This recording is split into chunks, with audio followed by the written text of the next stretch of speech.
Assalamualaikum warahmatullahi wabarakatuh, Bapak dan Ibu semuanya. Kita kembali lagi bertemu di channel ini, di channel Belajar Elektronika. Pada video kali ini kita akan membahas tentang soal-soal tryout pendidikan profesi guru di jurusan Teknik Elektronika. Jadi pada kesempatan kali ini hanya ada 5 soal yang akan kita bahas terkait dengan soal PCK. Kita langsung saja. Soal yang pertama yaitu kegiatan apersepsi berbantuan TIK yang dapat dilakukan sebagai kegiatan awal pembelajaran materi pada indikator KD menganalisis kalibrasi besaran pengukuran instrumentasi medik adalah ada 5 option Bapak dan Ibu. Tentu di sini kita memilih mana yang lebih sesuai ya, terkait dengan kegiatan apersepsi dalam berbantuan TIK sesuai dengan tujuan pembelajaran yang akan dicapai. Pilihan yang pertama yaitu menampilkan gambar-gambar berbagai alat ukur medik. Kemudian yang B, menayangkan video pentingnya kalibrasi alat ukur. Yang C, menayangkan cara kalibrasi besaran alat-alat ukur medik. Kemudian D, menayangkan video pengoperasian alat-alat ukur medik. Dan yang E yaitu menampilkan gambar-gambar penggunaan alat ukur medik. Jadi di sini yang paling tepat Bapak dan Ibu yang akan membantu ketercapaian tujuan pembelajaran paling efektif yaitu yang D, yaitu menayangkan video pentingnya kalibrasi alat ukur. Kita highlight dulu jawaban yang B.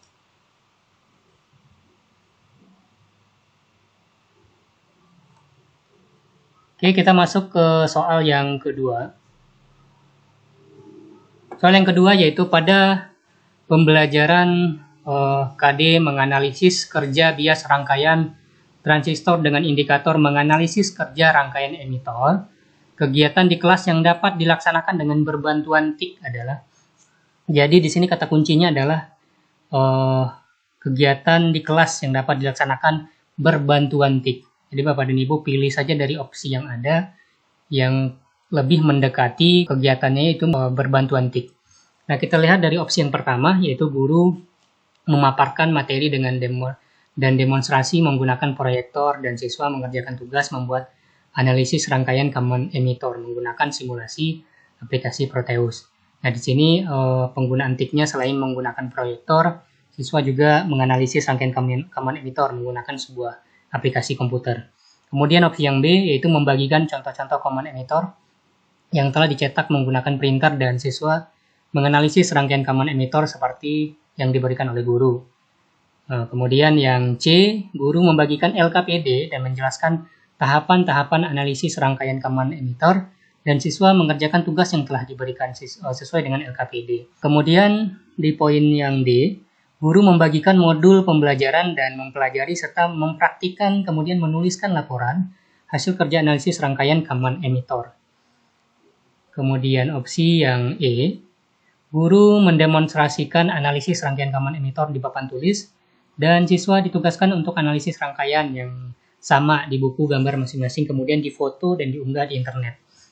Nah, dari 5 opsi di sini Bapak dan Ibu yang lebih menerapkan TIK ya, mulai dari proses pembelajaran ya, maka jawaban yang paling tepat yaitu yang A, yaitu guru memaparkan materi dan demonstrasi menggunakan proyektor dan siswa mengerjakan tugas membuat analisis rangkaian common emitter menggunakan simulasi aplikasi komputer.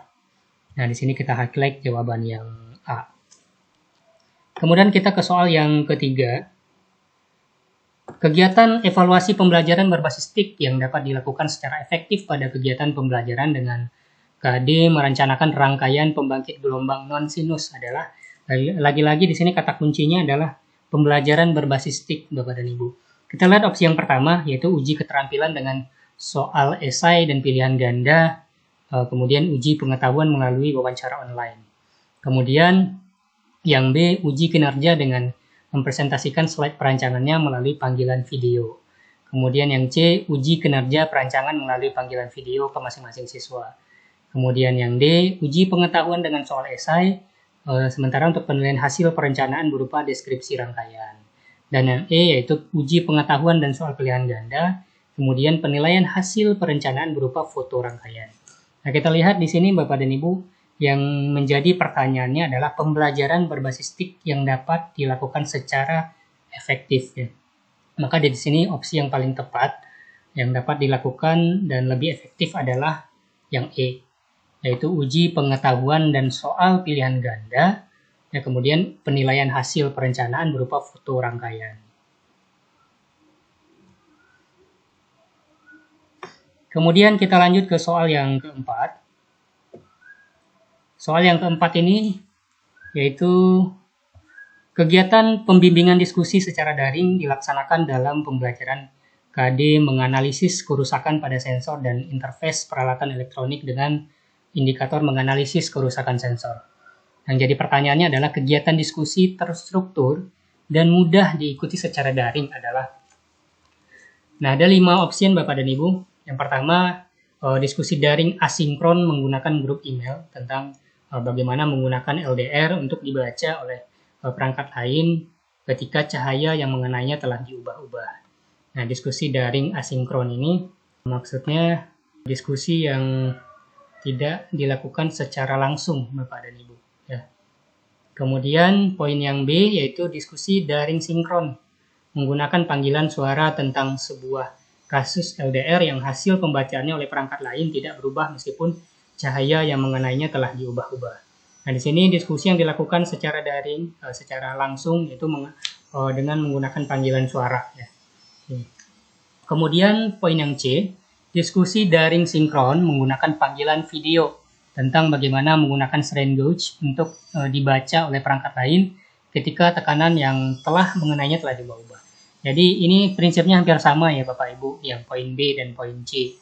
Nah, maksudnya kita harus menjadwalkan untuk melakukan panggilan suara atau panggilan video. Sini kita perlu meluangkan waktu secara bersama-sama untuk dapat melakukan daring secara sinkron, daring sinkron, baik menggunakan panggilan suara ataupun panggilan video. Dan ini menjadi sarana yang rasanya kurang efektif ya, yang tidak bisa dibaca berulang-ulang oleh siswa.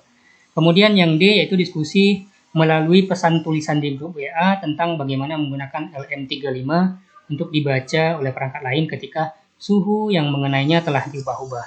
Nah, di sini kalau kita perhatikan pesan melalui tulisan grup di WA, ini rentan teks yang sudah terkirim itu rentan hilang ya, atau rentan terhapus.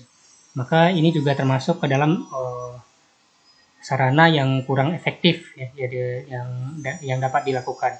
Kemudian yang E yaitu diskusi menggunakan forum diskusi pada LMS tentang sebuah kasus LM35 yang hasil pembacaannya oleh perangkat lain tidak berubah meskipun suhu yang mengenainya telah diubah-ubah.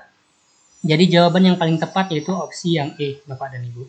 Yang paling mudah diikuti oleh siswa, kemudian ketersediaan datanya bisa dibaca dan diakses secara berulang-ulang.